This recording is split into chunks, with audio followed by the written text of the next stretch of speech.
I'm Richard Vobes, the Bald Explorer, out on another investigation. Today I've come to Wales to meet a very special person for me, Patrick Holden, from the chairman, I should say, of the, I think you're the chairman, founder and chief and executive. Oh, there we are, executive of the Sustainable Food Trust, and also a farmer, a dairy farmer, and I know that you produce some wonderful cheeses. Well, we've been here a long time, 47 years actually. Wow.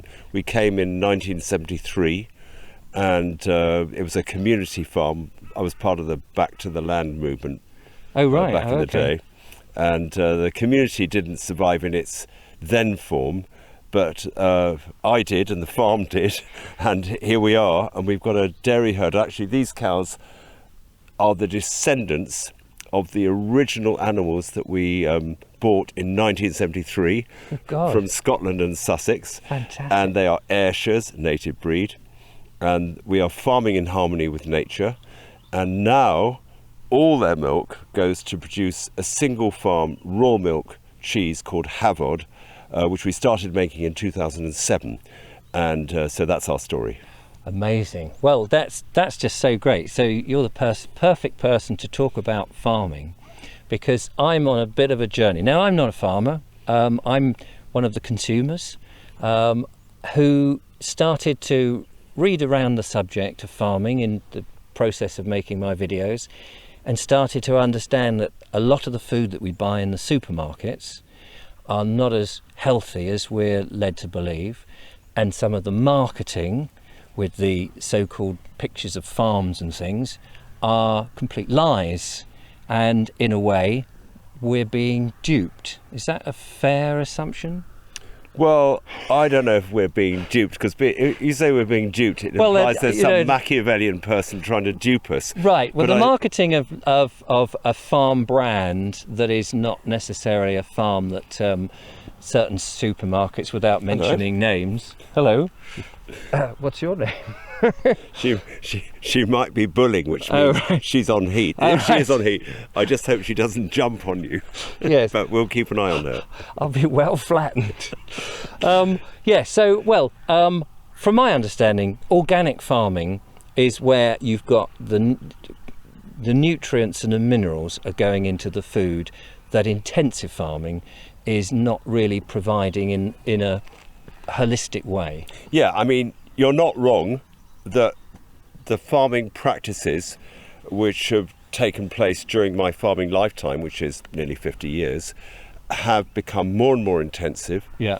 That's had consequences to the environment and to the quality and the nutritional value of the food that we eat. And unfortunately, that food has become the main food that you buy in supermarkets, the mass market food. Yes. It's less nutritious than it used to be.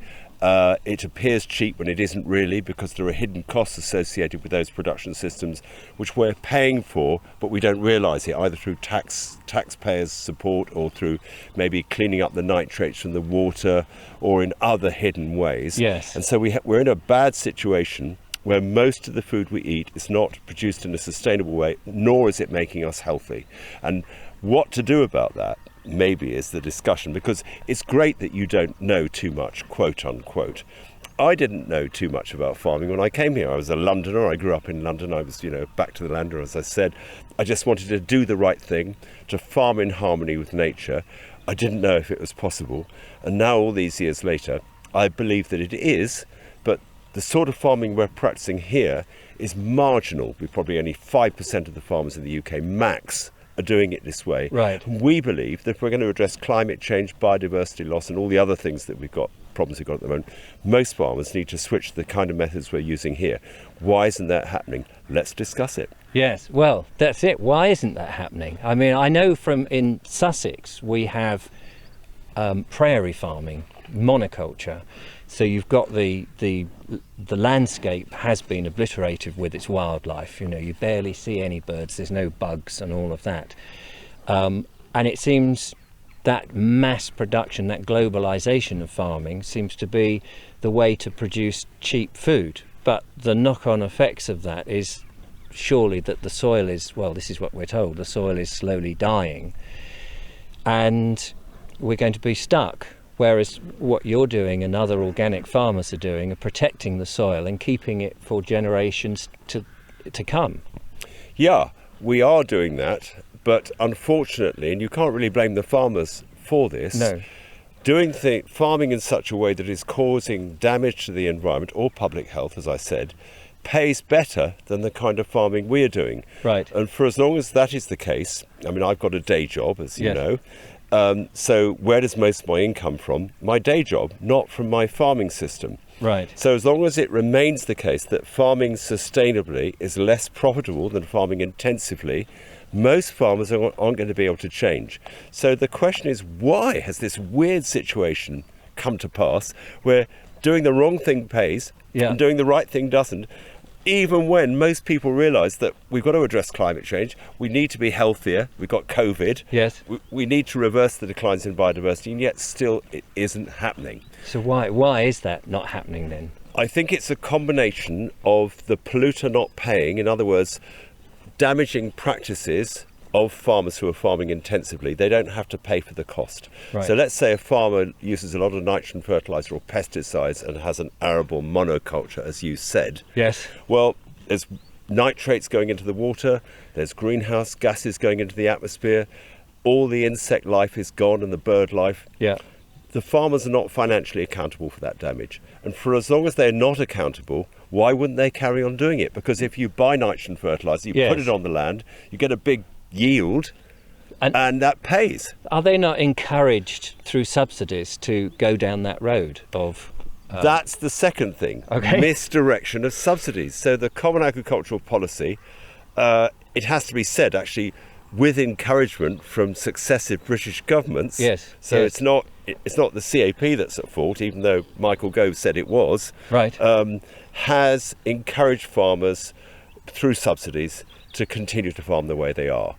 And what we need now, and I'm not a Brexiteer, but I have to say that Brexit has given us this opportunity, is to redirect the subsidies so that the only farmers that receive subsidies in the future are those which are delivering public goods through sustainable farming practices. Right. So, number one, the polluter needs to pay. Number two, we need to redirect the subsidies so that the right thing pays and the wrong thing doesn't. Yes. If we do those two things, we're well on the way to creating the conditions where thousands of farmers can switch to sustainable farming methods. Right. But there are still more problems. Okay. So I've done two. Yes. Number three, we are not measuring sustainability in a way which enables consumers, when they buy food, to understand which the most sustainable products are in the marketplace. Right. Now, I was very involved with developing the organic standards, as you probably know, but the trouble with organic is that it's only a small percentage of the market, and there are many other certification schemes and labels, and the consumer, citizens who buy food, are very confused about what they should do, what Yes. the right food to buy is. Yes. So what we really need is a comprehensive and inclusive sustainability measurement scheme on the farm. So every year I find out whether I got more soil than we had last year, or more soil carbon, more insects, more birds, more small mammals, all that kind of thing, or my nutrient cycling is more efficient, or I'm emitting less greenhouse gases. Right. Yeah. And I need to do that every year, and that information needs to be on food labels, a bit like when you buy a Like fridge. the red tractor thing, or... Well, the red tractor actually is part of a proliferation, Right. got that wrong, of labelling schemes which are very confusing. So Yes. in a way we need one scheme, or at least one scoring scheme, so that when you buy red tractor food or organic food or leaf food, you know how that Yes. scheme measures up on the sustainability ladder. So, And so that's that's a lot of the work that I'm doing, because we obviously, what's going to make change? Partly government. Yes. So redirect the subsidies, make the polluter pay, but Yeah. also we can be the change, because if we buy sustainably produced food, Yes. that's going to push it on. Well, I was going to say, everything that you said, just on the face of it, if you know nothing about farming or anything, it just seems incredibly logical. Yeah. Because why wouldn't you do it that Yeah. way? Why would you go the opposite way? So why is that not happening? Why is the powers that be, the government or anything, all the incentives to make it that way? Isn't it bizarre? I mean, that's if you the told thing. this, if you told this like a children's story, Yes. you know, literally a little children's story, Yeah. but you said, Can I get you there to was- come that way, just Oh, so sorry, that you're yeah. more on... There we So are. if you read a child a story saying there was this beautiful, idyllic, pastoral, sustainable system of farming, let's Exactly. say, between the two world wars. And then some weird thing happened, and we used all these chemicals on the land. We poisoned all the wildlife. We denatured the nutritional vitality of the food, and still farmers kept on doing it, and still the public allowed it to happen. You think, well, that wouldn't happen. No, That's but what has happened. And also the fact that we know that's going on. Yeah. That's that's the thing, is we know that's now we know more and more people are beginning to learn that, and yet we carry on. We do, and it's But interesting. why? Why? I want to know that too. I mean, 'Cause it's I'm madness, going to isn't speak it? about David Attenborough because Right. he's a great hero of mine. Yes. No one's done a more brilliant job of communicating how wonderful nature is Exactly. to everyone. Yes. And yet, David Attenborough doesn't understand what we're discussing now. So he knows that we're in the last chance saloon on biodiversity. Yeah. He knows that we're facing irreversible climate change, but he doesn't realise, with due respect to Yes. him, because and I know this because he wrote to me a letter actually last week saying Gosh. I wanted to interview him, and he said I don't know enough. I thought Right. that was really interesting. So he's a modest man, Yes. but actually, if we want to address these existential crises, we have to change the way we farm. And if David Attenborough doesn't know enough to be able to speak to me about it, Yes. he is a focus group for everyone. Absolutely. When you and see he what is a he's done with brilliant the communicator. plastics in the sea and, Yeah. and how that's changed people's minds. See, Yeah. if he spoke out about this, Yeah. people would listen. And he spoke out about plastics and everything changed. Yes. I wanted to speak out about the need for a fundamental transformation of our farming because people would listen. Yes. It's not going to happen. I think he just doesn't want to do it. Fair enough. Right. But the challenge remains. We have to get these messages out to as many people as possible that we need to fundamentally change our farming systems, and we already have the solutions. So the system where we're operating here works. Yes. You know, we've been here long enough now to know that you can farm in harmony with nature. You can produce good yields of grass and other crops, and we can go around and see some other bits of the farm if you want.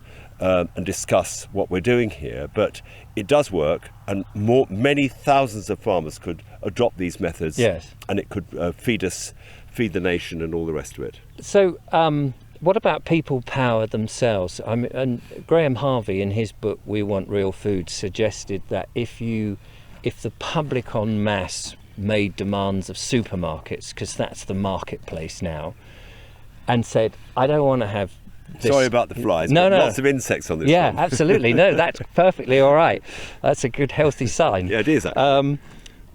So if people went to their supermarket and says, "Yeah, have you got anything that's more organic, or is it locally grown, or is it this, or is it that?" and started to ask more questions about where the food came from, and didn't buy the stuff they're not happy with, instead of just buying it because there's no other choice, do you think that would make a difference? Because ultimately supermarkets want to make money. I do. I think you put your finger on it. So what would need to change to make People do that. our shared vision Yes. of farming happen?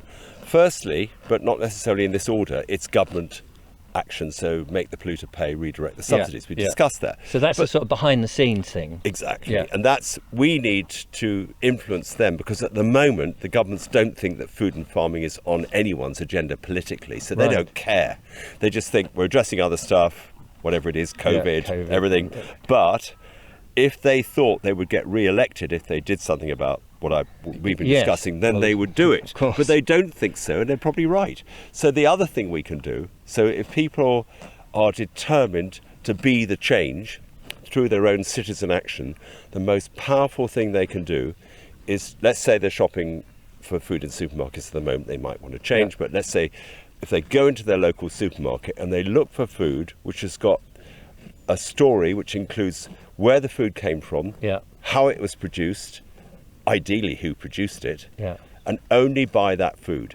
So if you go into most supermarkets today and you are insistent on buying a food with those three credentials, you'll leave with almost nothing. Absolutely, and you'll starve, won't you? That's the thing. So you need to go to the customer service desk and you Yes. say, look, I want to buy food from near to where I live, ideally, Yeah. from somebody I know, and I want it to be clearly certified or marked in such a way that I know how sustainable it is. And if you supply me with that food, I'll keep on shopping with you, and if you don't, I'll go somewhere else. Yes. The problem with that now, if you go onto the Sustainable Food Trust's website, you'll find a podcast with John Humphreys, which I listened to before coming today. And John put over the point that, you know, there's a number of enlightened people who would do that sort of thing. But there's a lot of people under completely different pressures who just need to go and buy cheap food and don't know any different. That's and right. it's how you to motivate those to buy something, particularly, you know, if not for themselves but for their children, to get the children, you know, because we've got obesity and all these things, to try and promote the healthy side of eating.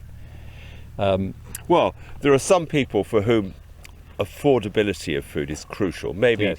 let's say 20% of the population who really have got a very small food budget, and therefore we have to make good food affordable for them, and that's probably a government action. Yes. But for the vast majority of us, it's that we don't know enough, I think. Yes. You know, because Yes. the truth is we're spending less than 10% of our disposable income on food today, and back in the 70s even it was about 30%. So we've made other choices. We've spent money on travel, not anymore. No. On iPhones or No, whatever. maybe, I mean, you know, maybe the COVID thing makes people stay more at home, and therefore they'll be looking to eat more at home. And, you know, one of the things that everybody says, we've lost that connection with farms and where our food comes from. Kids don't know, it's just a piece of meat in a polystyrene thing. And maybe part of the communication to tell that story, I know on the Trust website you interviewed a young man who's fairly local to you. Hugh, yes, that's right. And he has loads of viewers on He's got millions. Yeah. You know, I was drooling. I was drooling. But that to me seems to be where the message is coming out, through social media, and mainstream media don't seem to be interested in this story. I think that's right. They're not.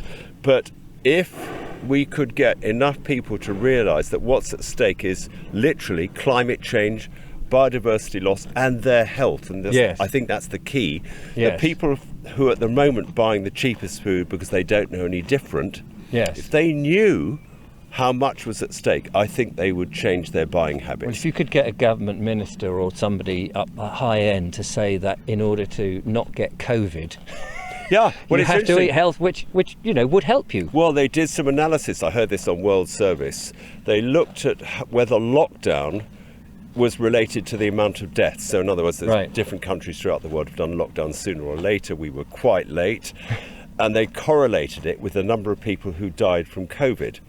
And they found that what was more important than the speed at which the lockdown happened was the preconditions of the public health of that nation. In other words, very healthy populations had fewer deaths. Yes. And the Americans, and you know, probably ourselves actually, Yes. because yes. we are not a healthy nation. No. Because we've been feeding ourselves degraded Absolutely, food yeah. in a kind of feeding trial Yeah. for the last 50, 60 years. Yeah. We've no control, so we don't know what but the truth is we're not very healthy. Look at all the incidents of food intolerances, cancers, obesity, diabetes. These Yes. are all directly and indirectly related to changes in farming practice and changes in food processing.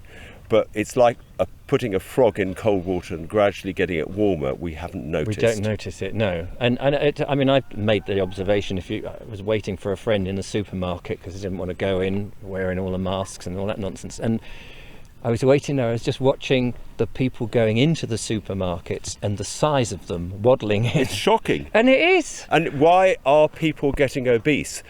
There are simple answers. Oh, it's because we're processing in the way we never used to. That's certainly true. But it's also, I suspect, that because we are hardwired to eat until we've got sufficient quantities of key micronutrients, Right. subtle components of food, which with intensive farming aren't there anymore. Yes. So we want to eat more because we can't satisfy our desire for our need for these micronutrients. So in part, if you eat really nutrient-dense food, which will come from an organic farming system or a sustainable, a regenerative farming system, then our appetites will be satiated quicker than if we eat cheap junk.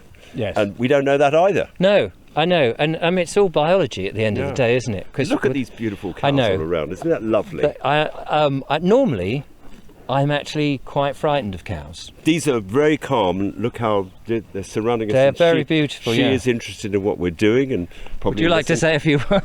Well, it's funny. This is what is not widely known. Go on. The cows are unbelievably sensitive. They know you're not me because they know me. Yes. They know my voice. Cows have an incredibly sensitive understanding of all that's around them, but it's not cerebral. It's not in their heads. Right. It's their vision, their smell, their hearing, but they're absolutely alert. And you look at her. People can't see her, but I'll cut we should to a look picture. Yeah. But she's very calm, grazing away.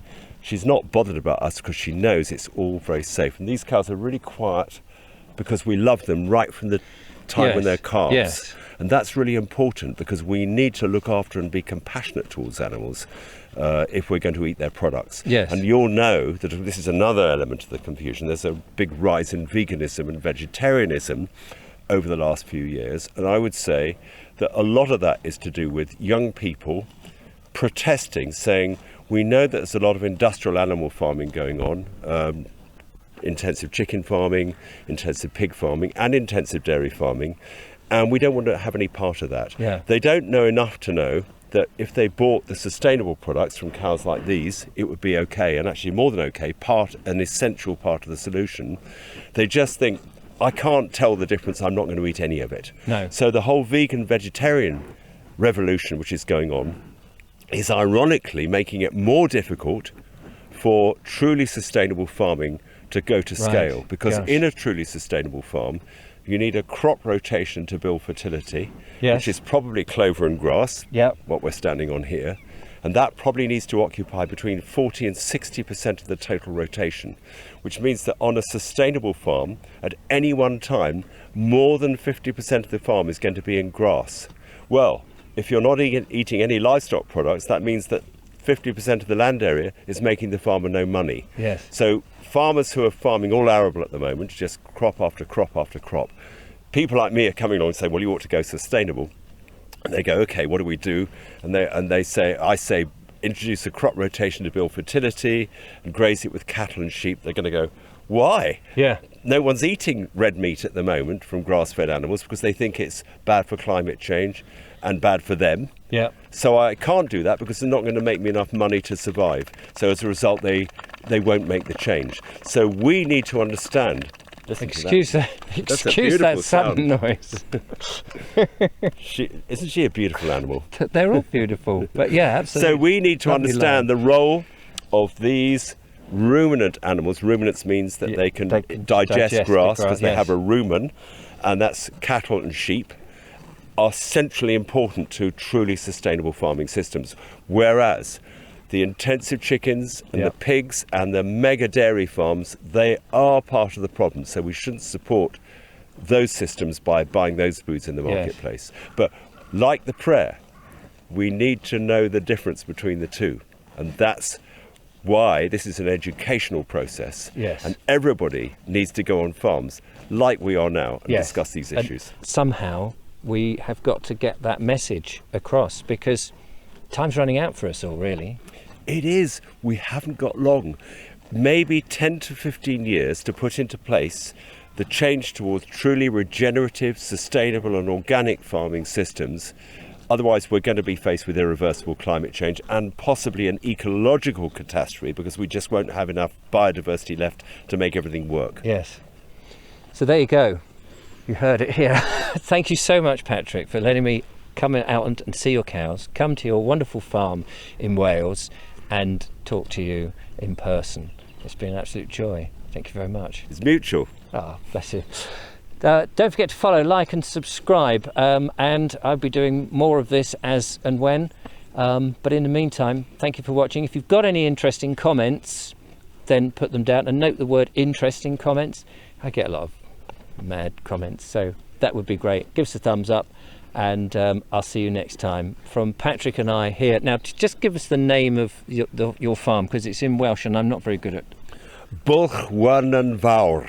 Bullchwananfawr. Not bad. Or Holden Farm Dairy. Oh, there we go. Holden Farm Dairy. Check out the cheeses. Can you buy mail order from you? Yes. I'll bung a link. Visit our website, Hafod Cheese. That's H-A-F, because F is pronounced V in Welsh. Hafod Cheese. You can buy our cheese. Yes. Or you could buy our veal from our male dairy calves. Fantastic. Or we can let you know where the wonderful wholesalers and others who buy our cheese, where they are and who they are, and you can get it from them. Fantastic. I will put the links in the description. And also, yes. Sustainable Food Trust. Yes, of course. That's right. Sign up to our fortnightly newsletter. Podcasts, as you heard, with John Humphreys and others, and follow us, because then hopefully we will put you in the picture about what you need to do as a citizen and as a consumer of food to be the change. Yeah, brilliant. There you go. Till next time, bye-bye. Thank you so much.